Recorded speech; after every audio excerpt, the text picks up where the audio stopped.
2023년 8월 14일 기도응답 메시지입니다. 스가랴 1장 17절 그가 다시 외쳐 이르기를 만군의 여호와의 말씀에 나의 성읍들이 넘치도록 다시 풍성할 것이라. 여호와가 다시 시온을 위로하며 다시 예루살렘을 택하리라 하라 하니라. 오늘 기도 가운데 저는 스타크래프트 게임을 보았습니다. 그리고 프로토스와 프로토스가 싸우는 장면을 보았는데 많은 유닛들이 생산되어 치열한 전투를 벌이는 모습이었습니다. 그리고 결국 그렇게 싸워 모두가 죽고 한쪽에 질럿 2마리만 남아 그 사람이 이긴 것처럼 보였습니다. 그래서 그 2마리 질럿이 상대방 진영으로 들어가 건물을 부수고 있었는데, 그런데 이때 다 죽었다 여겼던 사람에게서 새로운 일꾼 프로그가 생성되어 나온 모습이었습니다. 그러함에 아직 끝난 게임이 아니었고 다시 시작하는 게임이 된 모습이었습니다. 오늘 하나님께서 이러한 신기한 장면을 보여주시며 아직 휴거의 게임은 끝나지 않았으며 절망에 가까운 사람들에게도 아직 기회가 있음을 알려주심이셨습니다. 그리고 오늘은 이러한 장면만 보여주시며 다시 다른 장면을 보여주셨는데 저는 망고와 같은 열매를 보았습니다. 그런데 어떤 사람이 이 열매를 처음 보고 그 껍질에 흠집이 많은 것을 보고 상하여 먹지 못할 과일이라 여기고 버렸습니다. 그리고 오직 흠집이 전혀 없는 깨끗한 과일만 바구니에 담았습니다. 그런데 잠시 후 그렇게 분리 작업을 모두 끝낸 후에 버려진 과일이 너무도 많아 혹시나 하고 흠집이 있는 과일 하나를 들고 그 껍질을 까보았더니 껍질만 흠집이 있을 뿐 안에는 아무런 이상이 없었고 맛있는 과일이었습니다. 그러자 그가 흠집이 좀 있을 뿐 멀쩡한 것을 버렸음을 알고는 다시 그 버려진 과일에서 흠집이 있어도 괜찮은 것과 흠집이 있고 완전히 상한 과일을 다시 분류하여 다른 바구니에 담는 것이었습니다. 그런데 그 속에 괜찮은 과일이 꽤 많은 모습이었습니다. 하나님께서 오늘은 계속 이러한 장면을 보여주시며 휴거에 온전히 준비되지 못하고 버려진 과일과 같으나 그 속은 멀쩡하여 맛있는 과일과 같이 버려짐을 당할 자들에게도 또 다른 바구니에 담기듯이 그들에게도 기회가 있음을 알려주심이셨습니다. 그리고 다시 다른 장면을 보여주셨는데 저는 서바이벌 게임을 보았습니다.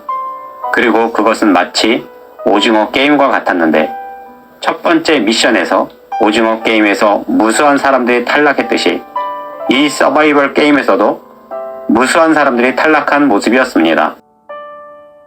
그러자 게임 관계자가 생각보다 너무 많은 사람들이 탈락한 것을 보고 그들을 부활시킬 새로운 게임을 제안했는데 내가 보니 그 게임은 그 탈락한 사람들이 한 열차에 오르고 어디까지 가다가 도착한 역에서 탈출구까지 숨을 참고 달려 숨 쉬지 않고 탈출하면 부활시켜주는 그런 게임이었습니다.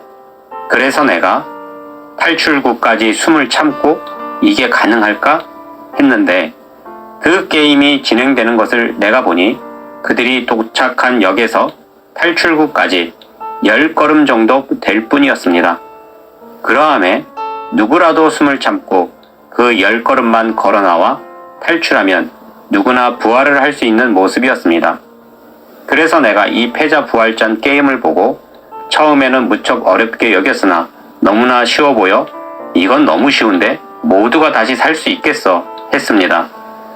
하나님께서 오늘은 계속 이러한 장면을 보여주시며 휴거에 탈락하고 자격이 없어 보이는 자들에게도 다시 기회가 있으며 그 기회가 어렵지 않음을 알려주심이셨습니다.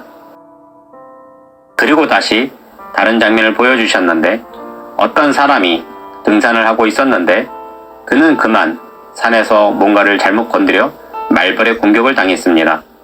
그러함에 그는 말벌들에게 크게 쏘여 구급차에 실려 응급실로 향했는데 관계자들이 말하기를 그가 위독하다며 하루를 넘기지 못할 것 같다 여겼습니다. 그래서 그가 죽게 되었구나 했는데 그런데 다음 날이 되자 멀쩡하게 자리에서 일어나 걷더니 너무나 멀쩡하여 집에 가겠다는 것이었습니다. 하나님께서 이처럼 독침에 쏘여 죽을 것이라 여겼던 자가 다음 날 멀쩡하게 완쾌되어 집으로 돌아가는 사람처럼 다시 기회가 있는 사람들이 있음을 알려주심이셨습니다. 그리고 다시 다른 장면을 보여주셨는데, 저는 어떤 카펫 하나를 보았는데 양 한 마리가 그려진 그런 카펫이었습니다. 그리고 내가 그 카펫에 서서 사람들에게 크게 외치며 복음을 전하고 있었는데, 내가 사람들에게 외쳐 이르기를 누구라도 예수 그리스도를 믿지 못하면 지옥에 갑니다. 그리고 마지막 때에 자신이 지옥에 갈 것을 깨닫게 될 것입니다. 그러나 그때가 마지막 기회예요. 마지막 찬스입니다. 그러므로 그때 마지막에 자신이 지옥에 갈 운명을 알았을 때, 그때까지 하나님을 부정하여 지옥에 가지 말고 그때라도 하나님을 믿고 자신의 죄를 자백하여 예수 그리스도의 피로 죄사함을 받으십시오. 그리하면 그 지옥의 길에서 피하게 될 것입니다. 하며 그것이 그에게 마지막 기회라 알려주는 것이었습니다. 시편 142편 7절. 내 영혼을 옥에서 이끌어내사 주의 이름을 감사하게 하소서. 주께서 나에게 갚아주시리니 의인들이 나를 두르리이다. 지금은 마지막 때요. 휴거가 임박했습니다. 그러함에 기름과 등불을 잘 준비한 신부들은 탈락하지 않고 온전히 휴거될 것입니다. 그러나 그러한 기회를 놓치고 믿음조차 없는 사람들에게도 마지막 기회가 그들에게 주어질 것입니다. 그 마지막 기회에서 오늘 보여주신 것 같이 아무리 절망적인 상황이라도 포기하지 마시고 하나님을 믿고 자신을 위해 십자가에 죽기까지 사랑하신 예수님을 구주로 인정하여 죄사함을 받고 그 마지막 기회에서 부끄러운 구원이라도 받아 지옥이 아닌 천국에 이르는 당신이 되시기를 바랍니다. 이처럼 매일 놀라운 뜻을 주시고 오늘은 버려진 과일과 같고 죽은 사람과 같으나 멀쩡하고 다시 살아난 사람과 같이 믿음이 없는 자들에게까지 마지막에 기회가 있음을 알려주시며 그 마지막 기회까지 잃어버리지 않기를 바라시며 뜻을 주시는 전능하신 하나님께 모든 영광과 감사와 찬양을 올려드립니다. 전능하신 하나님, 하나님의 사랑이 얼마나 큰지요. 버려질 운명, 죽을 수밖에 없는 운명임에도 그러한 인생들에게도 마지막 기회가 있음을 알려주시니 그 은혜와 사랑이 얼마나 큰지요. 아버지 하나님, 하나님을 향하여 배신한 인생이라도 언제라도 돌아서고 언제라도 회개하고 자백하면 용서해 주시고 자비를 베풀어 주시는 하나님, 그 사랑에 많은 이들이 돌아서서 오직 하나님만 바라보며 휴거에 참여할 수 있게 하옵시고 많은 이들이 지옥에서 천국으로 사망에서 생명으로 옮겨지게 하옵소서. 우리를 사랑하사 죽기까지 사랑하신 거룩하신 예수님의 이름으로 기도합니다.